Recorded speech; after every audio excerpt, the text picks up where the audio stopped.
The recording. So, good evening to everyone. On behalf of HSN CB, Nari Gosani Law College, and Law Teachers India, I warmly welcome all the law faculty members who have joined us on the fifth day of national level faculty development program for law teachers on use of AI in teaching and research. Today we have with us a young and dynamic Professor Akash Gupta as the resource person who will be discussing with us use of AI in all forms of evaluation. Before we can quickly start with the session, I would like to briefly introduce the resource person to all of you. Professor Akash Gupta is an associate professor and assistant director of the Center for ADR at Jindal Global Law School and a visiting faculty at NLSIU Bangalore, where he teaches alternative dispute resolution courses. Appointed to the Young IAMC Steering Committee from 2025 to 27, he is an alumnus of PNNLU and Stockholm University. He attended the Paris Arbitration Academy and Hague Academy on full scholarship and sponsorship, respectively.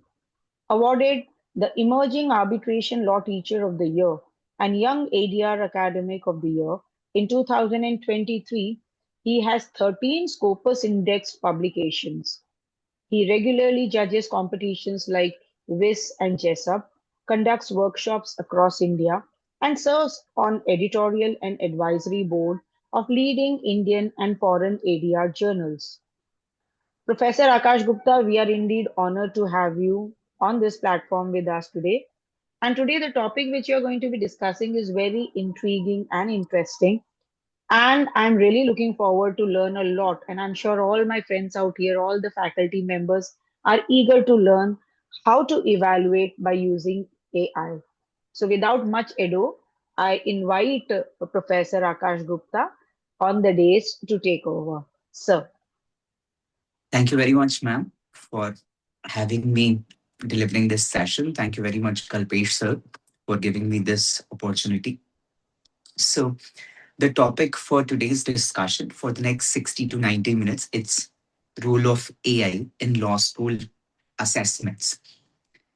Now, this topic is something which is not well discussed in India. We do not have a lot of prescribed textbooks, or we have it within the framework of our law school curriculum. So, how do we regulate? What are the problems? What are the solutions? It's a muddy waters within the Indian law school because it's a gray area. So, I'll try my best to make sure that we understand the basic concepts and we also understand the challenges associated with it and how do we actually look at the potential solutions as the law faculties. Now, starting with the first slide, the question is, what do you think? Do you think AI is being used in law school assessments? Anyone who, or why don't you just use the chat box to write, or anyone who wants to share their views? So, do you think it's being used in law school assessments? Do you think law students are using it while submitting the assessments or any usage of AI in the assessment part? Anyone? Or are you saying that AI is not being used in the law schools in India? No possibility of it. Anyone? No, sir. So you are saying that AI is never used by the law students or in any of the assessments. What is that you are saying?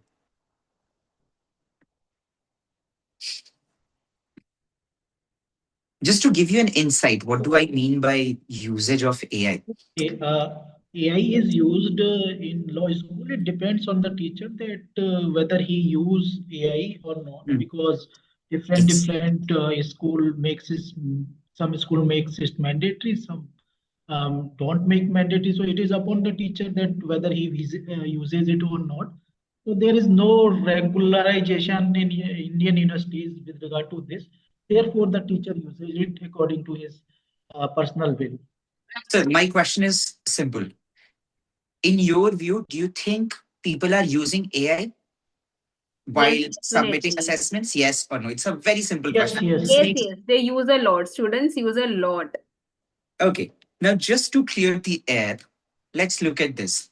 I'm pretty much sure you must have gone through this very famous meme of Akshay Khanna all over the social media while he enters into a meeting with another person. And the whole character of Akshay Khanna in this movie, a lot of people are saying that it's been something which has been more recognized than the main character of Ranveer Singh in the movie Dhurandhar. Now, think of AI in law school assessment pretty much like Akshay Khanna. We all say we all don't talk too much about it, but it has a very good, important role to play within the law school assessment. And this meme was created with a perspective so that you understand that you love AI or you hate AI, but AI is relevant and AI in the law school assessments needs more discussion and needs more training. And we need to address these issues. We can't just overlook AI and say that no, people are not using it, or if people are using it, it is their own choice. We have to regulate it at some point of time. So this meme is from that perspective that AI in law school has a role to play. There is no debate about this that nobody is using AI and why we should regulate AI, why we should understand what is generative AI, all of this. So this is just to give you, the background of this particular session. Now, the second slide, I'm pretty much sure that some of you must have experienced this, that sometimes when you give an assessment to your students and they send you a file with the legal essay which has 100% AI report in it, which means 100% is gen AI, the generated AI using some of the tools. And then you get this, then it's a very problematic situation because then either you have to call that person to explain, then the reports, then the discussion, maybe rework or maybe failing or something. Now, this has happened, especially after, the COVID, when ChatGPT came in, all of these Gen AIs came in. So this is just to give you the background. Why do we have this particular session on the role of AI in law school assessments? Now, what are we going to discuss in today's session? First is the introduction, where we'll be discussing about what is an AI, what is generative AI. Then we'll look into the positives and negatives of AI. How do we detect AI usage? Then we'll look into the challenges, that what are the challenges associated with it, then the potential solution, and then we conclude the session. Now let's understand first what do we mean by artificial intelligence. According to the Oxford English Dictionary, the capacity of computers or other machines to exhibit or simulate intelligent behavior, the field of study concerned with this is called artificial intelligence. Now, there is a subset of AI which is called Gen AI in short, which means generative AI, which actually takes your prompts and then converts it into a full fledged answers to those particular prompts. So when you go to ChatGPT, that's one of the most famous ones where you go and give a prompt and then ChatGPT actually generates a particular answer to that. That's the idea of a generative AI. And Gen AI is not only limited to text, it can also create images, it can create videos, it can create software codes. All of this is included within the subset of Gen AI. Now, when I asked you the first question, do you think that AI is being used in the law school assessments? Some of you were saying yes, some of you were saying no. Now, if I ask you that what is that most sought after Gen AI tool, which a lot of us use at the time of writing, let's say you are responding to an email, you use Gen AI or for any of the responses or writings or summarizing, do you use any sort of AI?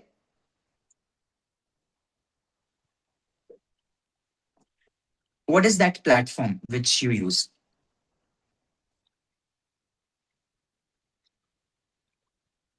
Anyone? Yeah, mostly ChatGPT students use or Canva. ChatGPT. Can we go one by one? I think there were two people. One was Rajshri and there was another person. Can we go first with the Rajshri? Canva or ChatGPT widely used. Yes, of course. Sorry, and there is another person who was adding to it. Yeah, mostly ChatGPT is used. Yes. So ChatGPT, all of us know that this is the most leading platform in GenAI, but there are multiple ones. But ChatGPT is used in a very different manner by different set of people, but it has the most number of subscribers, users. Now let's go to the next part. Yeah. ChatGPT is one. Then there are other platforms, Gemini, Perplexity. Then you have a lot of other platforms. But there are also legal AI platforms which are there in India. There are a lot of them. Some of them are there on your screen, which is Draft What Pro or Nyaya Assist. There are multiple legal AI platforms.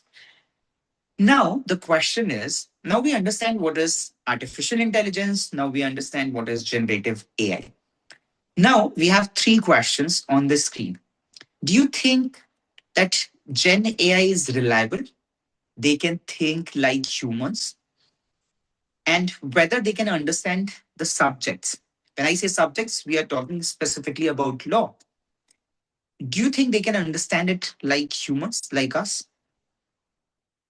No, they can't. I mean, the human touch is always missing when we look at into the AI generated stuff, is what I felt. Okay.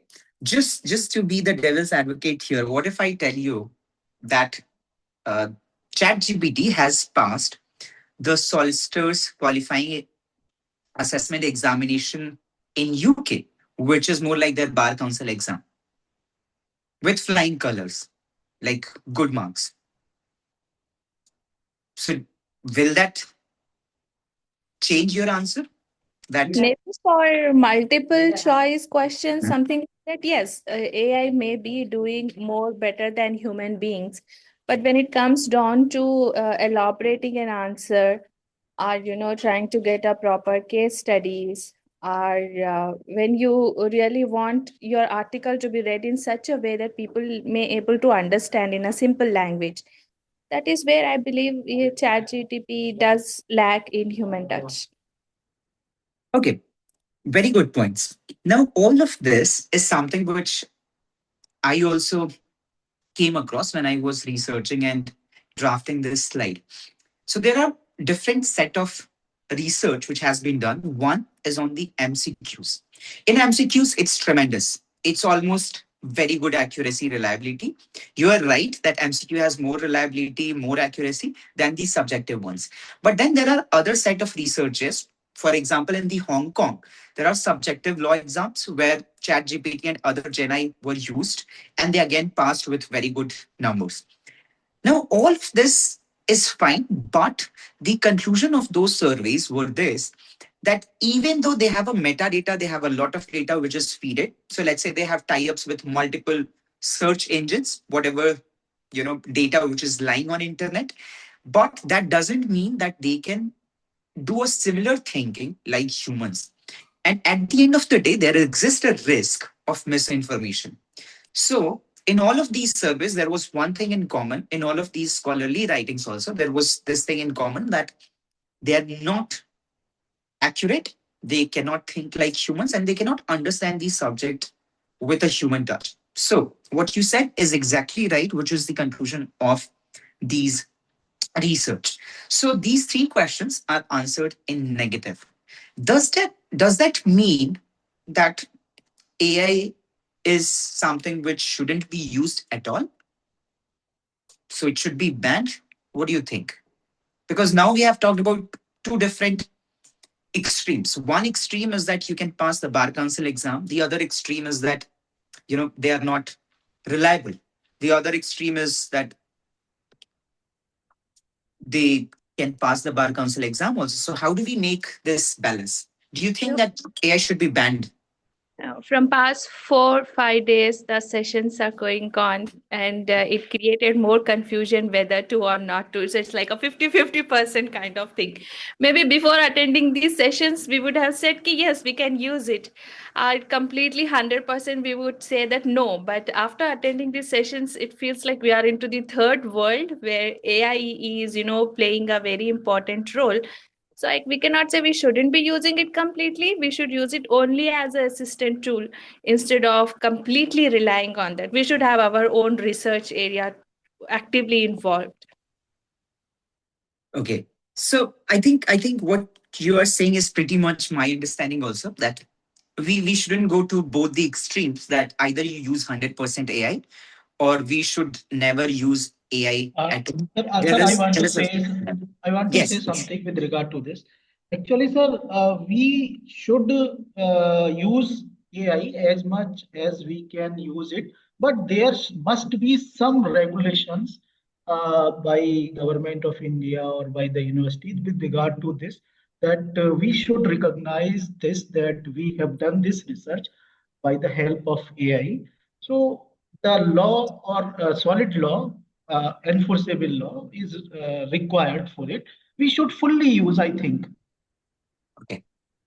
So if I understand you correctly, you are saying that usage is all fine so far as it is disclosed and it follows ethical guidelines. And this is something which is already being said in a lot of articles. And this is what we call that how you include AI in your assessments itself. There are also IITs in India where they said some of the IITs in India have made their examination rules aligned with AI and said that using AI is all fine, but just that you have to also put an annexure where you actually copy paste all the prompts and what tools you use.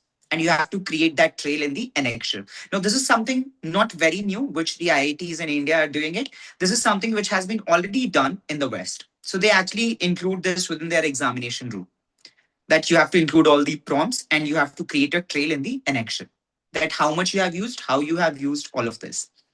Now, this would have given you some insights that whether we should use, whether we should not use, but it's a bit confused scenario, as one of the ma'am said. But don't worry, by the time we end this discussion, I'm pretty much sure that I'll try to clear this air, at least some portion of it, if not fully. Now, to reach the conclusion how we should use it, we need to first understand why we should be using AI, or what are the good things of using AI, what are the bad things of using AI. So we need to understand both plus and minus of this. So for example, when you go and buy a product, let's say you want to buy iPhone 17 Pro Max, and you are confused in between iPhone 17 and iPhone 17 Pro Max. Now, both of them has a difference of pricing. So you need to understand what are the plus and minus of both the products. Only then you decide which one is better for you. Similarly, before using AI or Gen AI, you need to understand what are the plus and minus of this. Now, to explain this in nutshell is using AI, let's say for a basic information. Just to give you an example, that you are watching a movie or a series on, let's say, Amazon Prime, and you want to check the facts. For example, there is this series of Gaurav Tiwari's Bhai. Now, this series, you want to check whether this Gaurav Tiwari was a real person. So what you do, you go to one of these, AI platforms and you check about Gaurav Tiwari. Now, this is more like access to basic information. So it's actually a good thing because it's very easy to get all the information in one go, right? And it gives you all the details. So this is like basic information. For basic information, it's very good. It's very accessible. It's free. That's one. Second is like, let's say if you want to get a summary of a very complicated topic and you're not able to understand it. So to simplify that text or to summarize that particular PDF, you can use different platforms, including ChatGPT or Chat PDF. There are multiple options you have. So this is again a good use because this is more like to understand. This is not something that you are writing or you are doing anything like submitting your answers. It's more like for your basic understanding. Then it also helps in legal research. Let's say if you want to know the recent cases of the Supreme Court on a particular topic, let's say ChatGPT, I think they have a data till 2023. And after that, if you have to get it, you have to go to the Indian platforms. Some of them are all updated till 2025. So then you can use these, you get a list of all the judgments coming from a particular court on that particular issue. Similar thing is applicable to legal drafting, but all of this is something which needs manual check. You can't rely 100% on this. And all of these platforms also write this in their terms and conditions. So this is another part. Then to understand the bird eye view of a topic, let's say you want to understand what do we mean by investment arbitration or bilateral investment treaty, and you don't want to get into the details, but you want to get what does that mean. So instead of going to Google or going to any of the other search engine, you can go to one of the AI platform and you put in a prompt that bilateral investment treaty and investment arbitration with respect to India, what is it? Explain in simple words. So that creates a bird eye view, very easy to understand. Let's say you have an argument which you want to use for a moot competition, or there is a strategy which you want to use in one of your negotiation competition, or let's say in your ongoing case, you have an argument and you want to test it, whether it will see the light of the day. Now, in those cases, what you do is you test these arguments with these platforms. Then let's say if you have a topic in mind and you want to create a short reading list, like let's say you want 5 leading scholarships on that particular topic or leading case laws, it can give you a list. But sometimes it's also problematic that they may create a fake, scholarly article or a case law. So you have to manually check it. And this is very important. AI may increase inclusivity. When I say inclusivity, anyone sitting in any part of India or the world, all of us have the access to the same information. And they also have free versions. So it's not like every user has to pay. So it is inclusive in that sense that it doesn't discriminate in between different set of social structures. So all of us have access to the same information, and that actually gives more inclusivity to understand these topics from a basic understanding. And of course, it is free, it is easy to use, so it gives us that inclusivity characteristic to it. Now, to move on to the negatives or the problems associated with the use of AI. One is that how AI works is that they have a data. Think of this as a box which has all the data from different domains. They use that data to give you the answers. So when you provide a prompt to all of these AI platforms, they use that data box. From that data box, they try to answer your question. Now, if that data box, that data repository may have algorithmic bias. So let's say if the algorithm is such that all the data is fed in a way that it is in general discriminatory to women, then the answers which may come as an output may be biased towards women. Now, this is not something that ChatGPT is biased, but because of the data which they have, the metadata, their answers are also affected by it. Now, this is something which is a problem with AI, algorithmic bias. Second is that you must have seen a lot of times that ChatGPT or any of the other platforms may create non-existing case laws. In one of the US cases, the lawyer went to a real court, and in the memorial, they had this citation. That citation was not a real citation. It was all a made-up case. So sometimes they can create cases which are fake cases. They can create fake laws, authors, and you must have heard about the issues of deep fakes, which can be created using these Gen AI platforms. So all of these are very problematic. There are liabilities attached to it also. And of course, this is something which we have discussed, that all of this usage of AI is not accurate and reliable, and it needs mandatory manual checks. You can't just use AI and rely upon it. you have to make sure that you check the source, you check the data. So this is very important. Any questions so far? Anyone?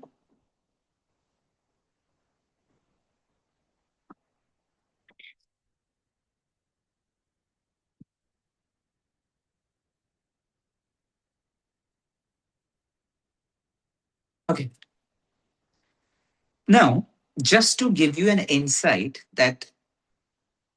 which is related to my first question, that do you think that AI is being used in law school?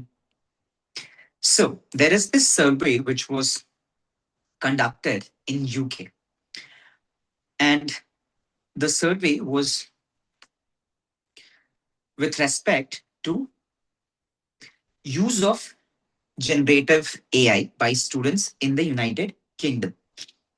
So the survey results were shocking. The results shown that almost 61% students used AI for assessments and they edited the answers. Whatever were the output of these platforms, they edited and submitted it to the schools. Then 5.8% of these students submitted AI generated text without editing, which means that they gave a prompt, they copy pasted, they didn't do anything, they just sent it for the evaluations. Then 17.4% of these students said that the use of generative AI is not acceptable. 16% students said that generated text using generative AI edited. So this part was that they edited but not extensively. Now, all of this indicates that majority of the students, almost 61-62%, use Gen AI, and they of course modify the answers, but they rely upon AI, Gen AI, for their assessments. Now, this is a 2024 survey in Feb, which indicates that AI is being used in the assessments by the students to write the answer. So this is something which is more like a challenge, that how do we actually address this issue? Now, if there exists this issue of generative AI, how do we actually detect it? By our human eyes, we cannot detect it because you need softwares for it. How will you understand that whether it's written by humans or whether it is written by machines or something like a platform like ChatGPT? So there are plagiarism tools which we are aware of, Turnitin, Drillbit, and there are many more. Now, these platforms provide you two set of plagiarism. One is the normal similarity. The other one is the AI similarity. Now, I'm just discussing two of them, Turnitin and Drillbit, just to give you an insight. How does it work? So Turnitin gives the AI similarity report separately also, but Turnitin says that if it's less than 20%, they do not give you a percentage because they say lesser than 20%, they don't have a good accuracy. So lesser than 20%, they show you an asterisk and they say that because of low accuracy, we are not going to provide the percentage. But if it goes 20 or above, they'll provide you the exact percentage with the highlights in the text, whatever is similar to AI. Drillbit shows percentage of the AI similarity for even 1% AI usage. Now, through these platforms, you can actually detect the use of AI in the assessments. But now the question is it 100% accuracy of these platforms? The answer is no. Both of them in their official documents, in their official website, they do not say that they have 100% accuracy. They say that almost they have an accuracy around 98%, but sometimes there is also a false negative and they keep updating their softwares. So this is also another issue, that sometimes it may give you a false negative. Now the question is, is there any penalty for plagiarism, including AI plagiarism in India? I think one of the sir in the beginning has said that there needs to be a regulation with respect to usage of AI in India. So, do you think that we have some sort of regulation directly or indirectly addressing AI plagiarism or usage of AI in India? Anyone? Yes, there is punishment. Sorry? Yeah, there is provision of punishment. Punishment as in? Like retraction of paper, and sometimes not providing increments or promotions. This kind of things may happen. Yes, but that's the after effects of it. You are right. But my question is, like, do we have a pan-India rule on plagiarism, which applies to all the higher education institution? Copyright Which Act will be invoked here, sir. Copyright Act, and it's almost an ethical issue only. Copyright Act provisions might be attracted. That's also there. so plagiarism and copyright comes at a different situation. My question is, do we have any regulation on plagiarism in the Indian higher educational institution? No, Yes, specifically, there is. I don't think so. No, not yet.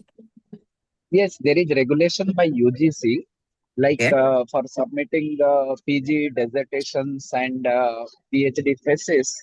So there is a limit. So Yes. limit of plagiarism is there. Yes, sir. You are right that we have that, and that's there on your screen. But please understand that this education regulator in India, UGC, provides this for the plagiarism. They have not updated the rules, which provides that this is also applicable directly to the AI plagiarism or AI detection. So it's not directly recognized or regulated. However, it may lead to an interpretation that it also includes AI plagiarism, AI similarity. However, it is not directly applicable as we talk now because it does not have any amendments with respect to the usage of AI. But if we look at the percentage which is given under the UGC rule, is this that if it is a similarity up to 10%, there is no penalty. If it goes between 10 to 40, it's more like a revision. In between 40 to 60, so you are debarred for an year. If it goes beyond 60%, the registration will be cancelled. Now, this can also be applied to AI plagiarism with an spillover effect or an interpretation. However, this is not a direct inclusion of AI detection or AI similarity, AI plagiarism within the rules, but this is something which is already there in the UGC rules. So the safest rule is that whether it's similarity or whether it's AI similarity, if it is within the permissible limit of 10%, it is all fine. That's the golden rule. So less than 10%, there is no problem with respect to the similarity or the plagiarism. Now, what are the challenges with respect to using GenAI? So if the student use AI platform to answer the assessment questions, either as it is or they modify it to an extent, do you think that it will meet the learning outcome as proposed in the course? Because if they are not using Gen AI and if they are doing the research on their own, for example, going to different databases, legal databases, going to look into different books, and then they frame their answers by themselves. That is scenario one. And then scenario two is that they use Gen AI to get an answer. So you will understand that these two scenarios are different. So the student may not research and apply the concepts on their own. So how So there are two problems associated with it. First is that how do you actually detect the use of AI when they use AI to draft their assessments, and how accessible and accurate those detection platforms are. That's another issue to it. Now these questions actually indicate the challenges affecting the validity of assessments, because the assessments idea is to meet the learning outcomes which you have proposed in the course outline. If the students are not applying their mind, doing their own research, drafting their own answers, do you actually think that it meets the learning outcome? So how do we actually make sure that this issue is resolved? So this is the major challenge that we are having. Now, let's look at the potential solution. Now, one of the potential solution is the pen paper exam in a classroom setting. So, for example, when I was in law school, we used to have this midterm and end term, which was a pen paper exam in a classroom setting where we have, one of our professor as an invigilator. In that one, in that particular setting, there was no cell phones or electronic devices which were used. You have to write it with a pen, you get a question paper, a printed one. So, of course, you can't use AI. So you have to use your own, you know, perspective to answer the questions. There is no possibility of using AI or using digital devices. That's one. Second is that, but a lot of times we have seen that, especially in the West, a lot of scholars argue that this pen paper exam is not very inclusive. It's not very accessible, especially when you have exams like, the national exams like Bar Council or something on those lines, that you have to travel to a particular, center, and it's less number of centers. Then it also incurs cost. It affects diversity, all of these arguments. So there comes the second solution, which is more like the proctored exam. Now, what is a proctored exam? A proctored exam is that you use your laptops to answer to participate in an exam where you have a live recording of your live recording from your laptops, and it's proctored either by AI or by a human invigilator, depending on the platform or the exam. And all of your screen is freezed. You cannot toggle in between different you know uh, tabs. So what happens is that your laptop gets freeze to one particular platform, and then you have to type the questions. Sometimes you can also upload the answers with a handwritten note, but all of this is proctored. Then there comes the third option, which is the Viva or oral exam. But this has its own limitation again, because you can't have Viva or oral exam for the whole of the course. Maybe for a smaller portion of your course, you can have Viva or oral exam. For example, like a response paper presentation or a legal essay presentation, but you can't have oral exam for the whole of the course. For example, the final examinations as we have in India in the law schools. So that is another thing. The fourth one is Gen AI as part of the exam. So this is something which we have discussed in brief, that you can use AI, but you have to disclose it, and the examination departments of that particular law school provides the guidance that how you can use, how you cannot use, and what are the disclosures that have to be done. So this is something which is being done in a lot of Western law schools. Some of the IITs have also done this. They actually provide you that we accept if you use Gen AI, but there are these do's and don'ts, and these are the disclosures. You have to send us the prompts attached to your answer sheets when you send the file.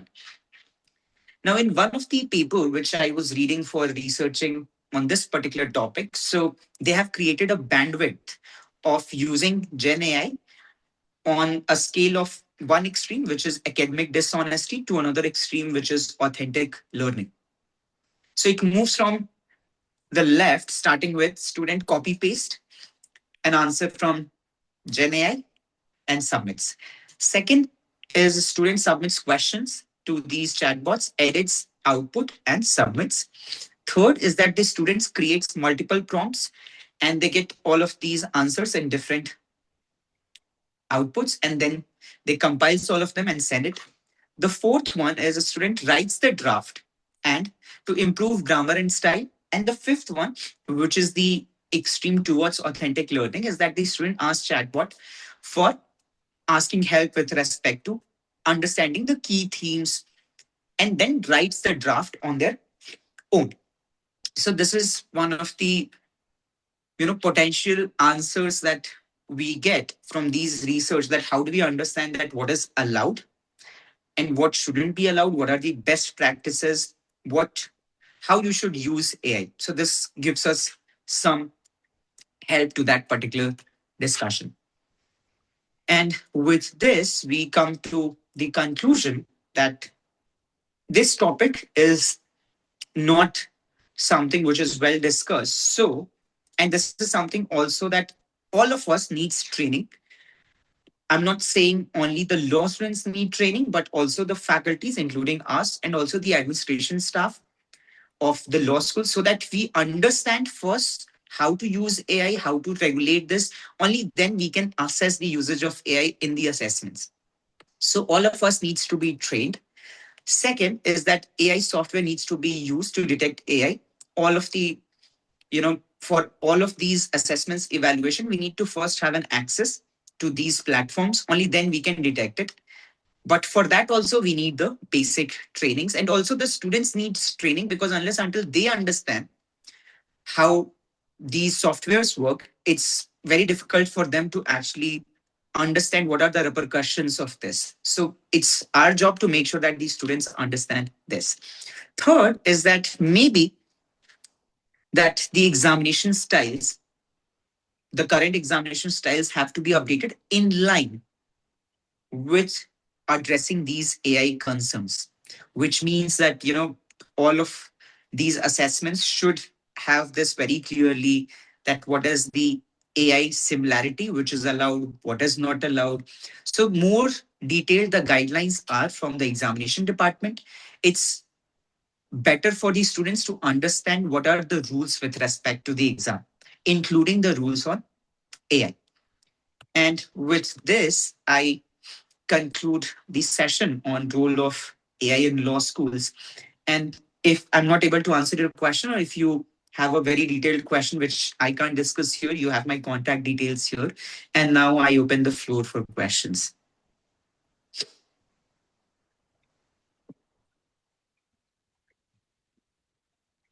Yeah, Yes, thank you very much, Akash, for your insightful session and thoughts. Participant, any question query your side? So you can raise your hand, or preferably you can raise your hand and ask the question, or put the question in the chat box if you are not able to do. Yes, please. Actually, in all the Scopus or peer review journals, Yes, please. 0% yes. But we are generating the outline only. Madam, you are not a madam, you are not audible.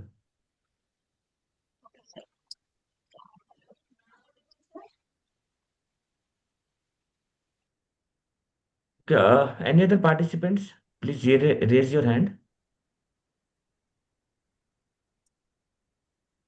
Uh, Hello. yes. Yes, There madam. is a question. Yeah, one second. Let me. Is it possible to Uh, evaluate students' manuscript with the AI? From Professor Pankaja. Okay, so personally speaking, I'm not very much inclined towards saying yes for this, because the problem is when you evaluate the student's answer, you do not evaluate. When AI evaluates, the problem is that AI will evaluate based on the metadata. So When you can use AI for evaluations, maybe if you have MCQs and you use a software, let's say if it's a physical MCQ or online MCQ, you can use AI because it's 100% accurate. But if it's subjective, I don't think you can use AI, because AI will evaluate based on the metadata, will not evaluate based on your lectures, based on your reading materials and your class seminars. So I don't think that I'm not saying that you can't do it, but I don't think you should do it, because then AI will evaluate based on their metadata and not based on your lectures. So I think it will be biased in that case. But for MCQs, yes, you can. Even if it's like physical ones, you can convert it into an OMR, then you can upload, they can do it easily because there is only one right answer. You can just feed into the AI, but not for your subjective answers, for sure. Hello, sir. Yes, ma'am. For the same question, if we upload the answer key and then check against the answers of the students for assessment, is it possible? Answer keys as in? Suppose, For subjective questions. Subjective questions. These are the points I'm looking for. These are the rubrics, and these are the crucial points which I'm looking for in every answer. Can't they, compare that, and accordingly they say there's a 50% match or 70% match or 100% match against my criteria? Is it possible? I don't think so, ma'am, because the moment you do this with any of the AI, the moment you upload this, it's going to be problematic because you are uploading the answer sheets and the answer keys to an AI platform. Unless until your law school provides you an in-house AI platform to do that, which is done in some of the Western law schools, I think it will be a problem. So I don't think that this should be done. Because after conducting the exam, in order to, we check manually, right, all the answer scripts. So instead, generally we give along with the question paper the answer key also, right? So we share that answer key with the student. But whatever data which you provide to these Gen AI, including an answer sheet of a student, which the answer sheet is something which is of course going to be confidential. So I think it's a very problematic scenario. That's one. Talking about confidentiality. No, the answer sheet is a public document. It's no confidentiality. If any student wants to double check. I'm sorry, but a public document is more like, for example, a newspaper article. You go to Google, you put the newspaper article name, you get it. That's a public document. If one of the student, say student A wants to check student B's answer. But that's not public, ma'am. It can be provided if that student wants it. Yeah. Student A wants to see student B's answer. But that's not a public document, ma'am. That's one. Second part is that even if you use this for any of the AI and you provide an answer key, I understand where your question comes from, that you put a blinker to the AI platform saying that instead of using your metadata, why don't you use this answer key as a roadmap and then you evaluate it. But still, I will say that it will not be very much accurate with your teachings, because what you have taught in the classes, your lectures and how you have pursued that topic, whatever were the class discussions, the students may have used that. But what is the understanding of these AIs of that answer key can be different. For example, let's say that there exists a discussion on modification of arbitral award under Section 34 of the Indian Arbitration and Conciliation Act. And what you have gone into is, let's say, a discussion on pro-arbitration approach of Gary Bond versus the Indian approach under the Gayatri Balaswamy case, and specifically with respect to some of the old judgments in India and how it has changed. I'm pretty much sure that that particular perspective will not be shown when, let's say, ChatGPT is evaluating it, because ChatGPT will never have that particular understanding. So if the student's understanding matches with the data repository of ChatGPT, they will evaluate them on a higher scale. If it doesn't match, they'll evaluate it on a lower scale, which can be different from your marking rubrics. I'm understanding what you're saying, that by the answer key, you will try to make it up for some things, but that will not be accurate for sure. So it's going to be a problem. But the question is that even if you do it, and let's say there is one student who let's say, write all the answers in the highest threshold, maintaining all the lectures, all the readings.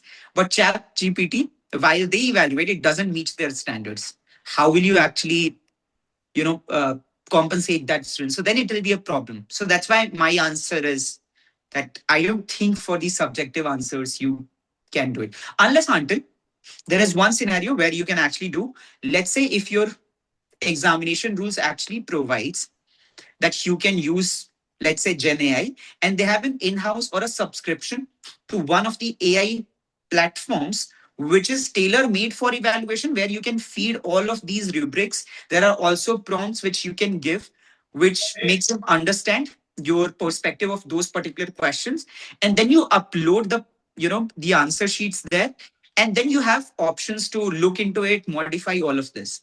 If that is there with your law school, maybe you can use it. But that's very rare to find in India. Okay, thank you. Yes. So there are some questions in the chat box. Dr. Kumar has asked, sir, is there any specific AI software to evaluate AI work of a researcher?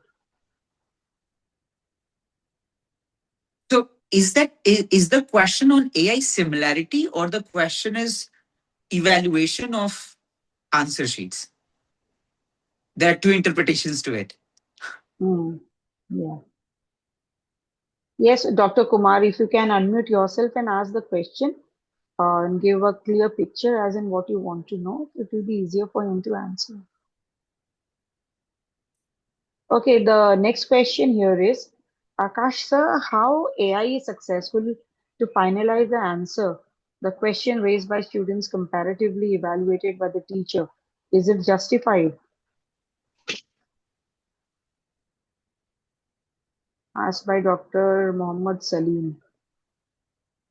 Mohammed sir, can you unmute and tell me what is this question exactly? Because I'm not able to understand the question. You are saying how AI is successful to finalize the answer, the question raised by students comparatively evaluated by the teacher. Is that your question, that if a faculty evaluates a paper and then the students say that this is problematic evaluation? Is that your question?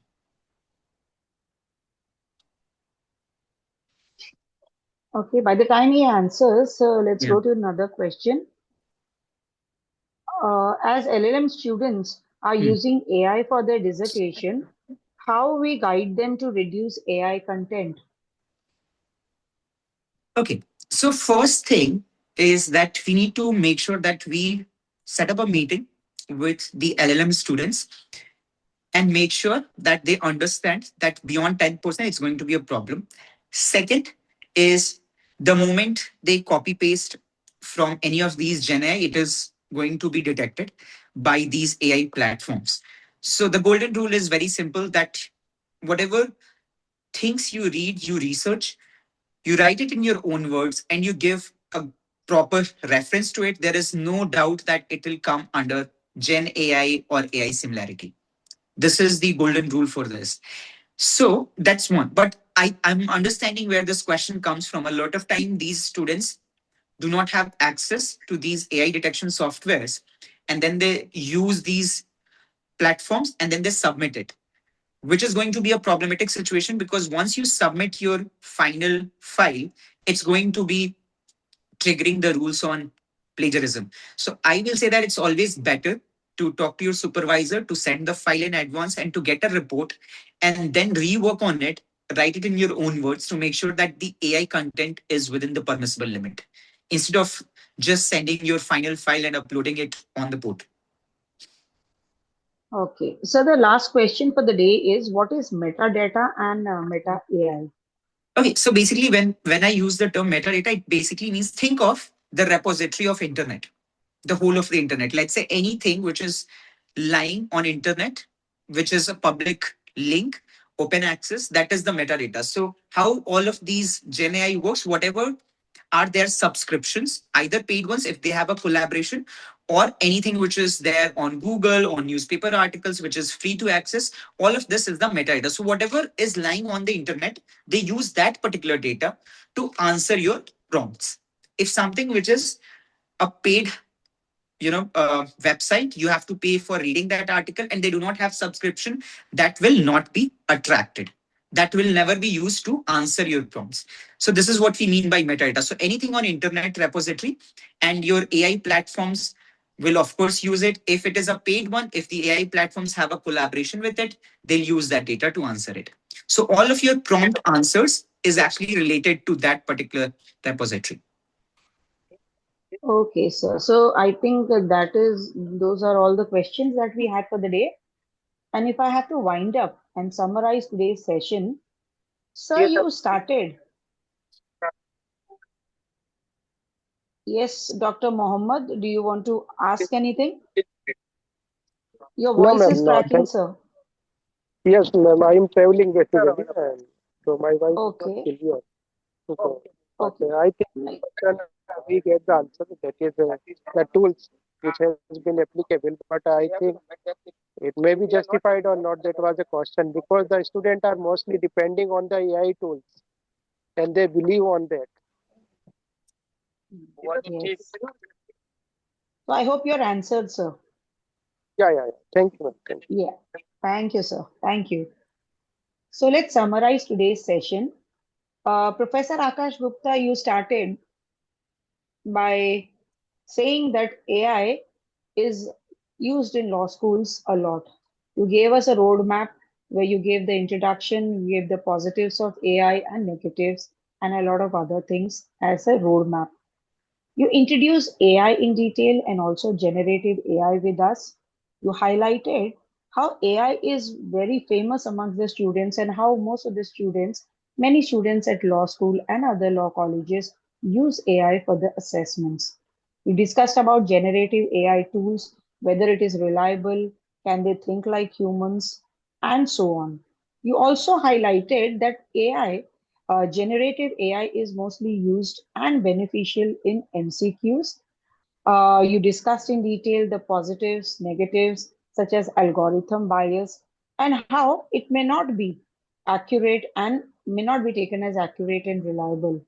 You discussed about a survey which was conducted in UA among the students, that how 61.6 or so percent of students used generative AI to carry out their assignments or assessments. You also stated that if use of AI exists, how do we detect the usage of generative AI? You spoke about plagiarism tools like Turnitin and Drillbit. You also discussed about plagiarism, how whether there are regulations to that effect and how the regulations can address it. You discussed about the challenges, the potential solutions which can be there. And finally, you concluded by saying that we all need to be trained to use generative AI, and also that AI softwares need to be there in order to detect AI. So one thing is for sure, that students are going to use it more as the time passes, because I personally believe as a teacher that AI is definitely a boon for all of us. But at some point of time, I avoid myself using AI. I want to use my intelligence, but definitely when I need to use it, I use it and it increases the effectiveness of my work. So, on this note, I would like to thank Professor Akash Gupta for this insightful session. I'm sure we all were answered, and whatever we were thinking, we could discuss and we could get the answers from Professor Akash Gupta. So, on behalf of HSNC boards, Nari Gulsani Law College, and Law Teachers India, I formally thank Professor Akash Gupta for this wonderful session, and I'm sure there's more to come from him in future. But for today, for now, I think that's all for the day. Thank you everyone, all the participants, for actively participating and putting up your questions so boldly. And I'm sure Akash Gupta must be very happy to answer them. So once again, thanks to every one of you who all are present over here. And with this formal thank you, I would like to end the session. Thank you so much. Thank you, sir. Thank you very much. Thank you, Thank you. thank you, Mr. Akash. Thank you. Thank Thank you. you, Kalpesh, sir. Thank Sure. you all. Thank you. Thank you. Raj, sir, can we stop the recording? And I'll kindly end the session.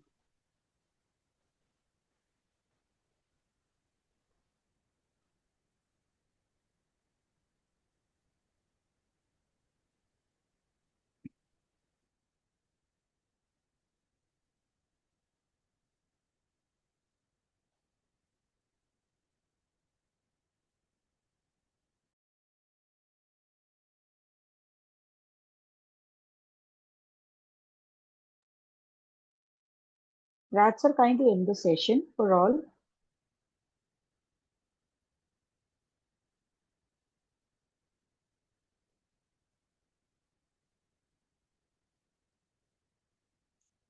Raj sir, are you there?